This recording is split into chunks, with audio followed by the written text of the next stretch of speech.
Chapitre 158. Yvon comprit que quelque chose clochait avant même d'entrer dans la rue. Les rideaux et les stores étaient fermés, aucune fenêtre ne semblait brisée et, de l'extérieur, rien ne criait qu'un problème était en train de se produire. Puis le téléphone vibra avec un appel masqué.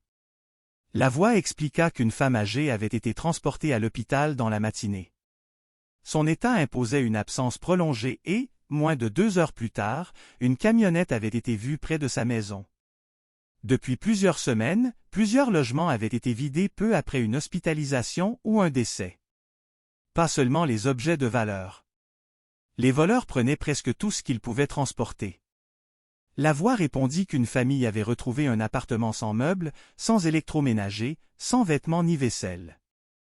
Dans une autre maison, les ampoules avaient même été dévissées. Yvon regarda les fenêtres devant lui. Les rideaux, eux, étaient restés en place. La voix confirma que c'était volontaire. Une fenêtre complètement nue attire l'œil. Des rideaux fermés donnent l'impression que quelqu'un veut simplement être tranquille. Le narrateur avait obtenu l'adresse avant que le groupe ait terminé. La voix n'en savait rien avec certitude. 2 personnes avaient été vues entrer, une troisième avait déplacé un véhicule, et rien ne garantissait qu'il n'y en avait pas davantage. Yvon gara son véhicule plus loin et sortit avec Poutine. Un choc sourd suivi du frottement d'un objet lourd venait de l'arrière de la maison. Yvon contourna lentement la propriété avec Poutine. Une porte secondaire était entr'ouverte et, près de la clôture, une trace fraîche traversait la terre humide jusqu'à une ruelle. Yvon appela les policiers avant d'aller plus loin. Le narrateur demanda combien de temps il faudrait avant leur arrivée. Yvon répondit qu'il n'en savait rien et qu'il n'allait pas regarder le reste de la maison disparaître pendant qu'il attendait. Poutine releva soudainement la tête lorsqu'un homme apparut dans l'ouverture avec une boîte entre les bras. Il fit 2 pas vers la ruelle, puis aperçut Yvon. La boîte tomba et des assiettes se brisèrent au sol. L'homme recula vers l'intérieur et cria quelque chose.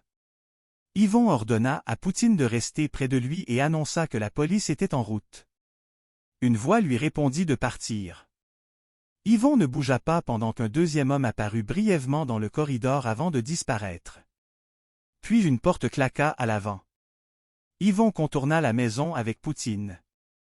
Une personne venait de sortir par la porte principale et courait déjà vers un véhicule stationné plus loin. Poutine tira vers l'avant, mais Yvon le retint. Le chien n'avait pas besoin de poursuivre une voiture.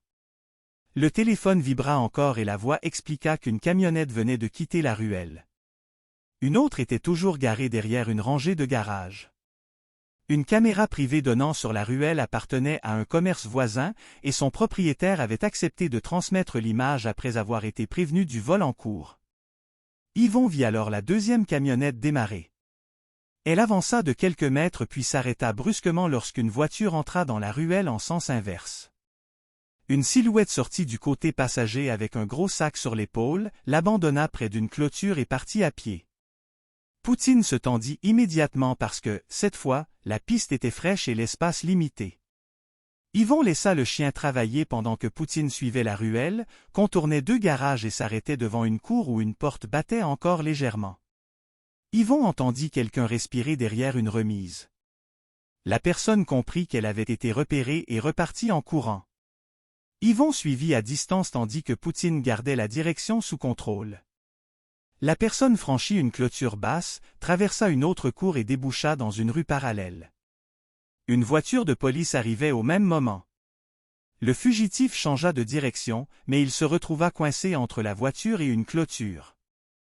Yvon retourna ensuite vers la maison, où le premier véhicule avait réussi à partir, mais sa plaque avait été filmée. Le deuxième était bloqué dans la ruelle, et un homme s'était enfermé dans une pièce. Yvon resta dehors avec Poutine jusqu'à ce que les policiers confirment que la maison était sécurisée. Quand il entra enfin, il comprit réellement ce que la voix voulait dire partout.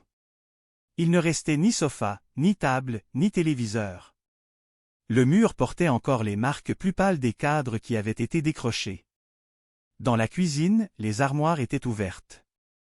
La vaisselle avait disparu, les petits appareils aussi, et plusieurs tiroirs avaient été complètement vidés. Le réfrigérateur et la cuisinière avaient été déplacés. Yvon actionna un interrupteur dans le corridor, mais rien ne s'alluma. Lorsqu'il leva les yeux, il vit les douilles vides. Les ampoules avaient réellement été emportées. La voix demanda ce qu'il voyait.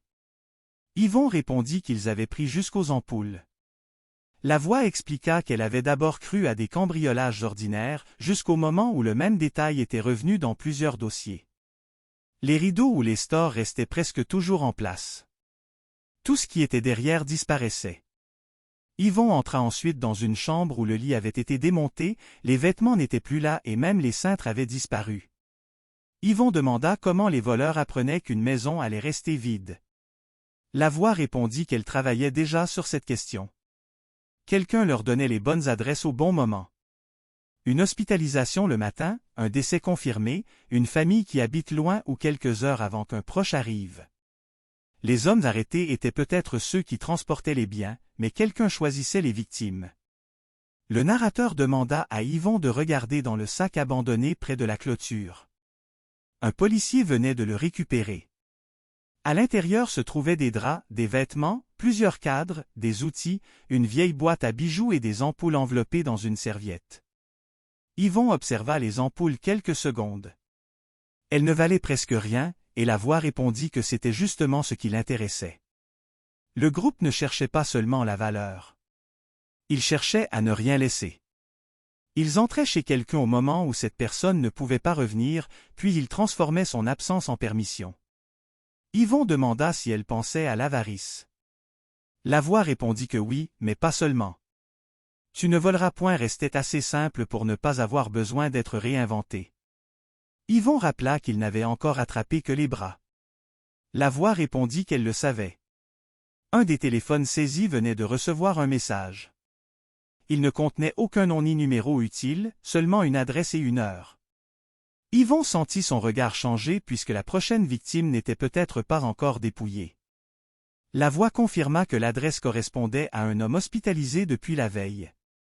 Il savait où les voleurs comptaient aller avant qu'ils arrivent.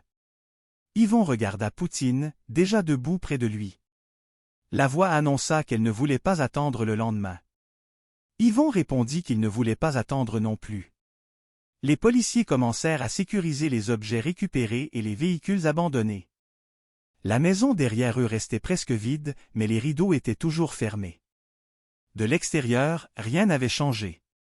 À l'intérieur, quelqu'un avait essayé d'effacer une vie pièce par pièce. Yvon quitta la propriété avec Poutine. Le premier groupe venait de perdre une partie de ses bras. Maintenant, il restait à trouver celui qui choisissait les portes à ouvrir.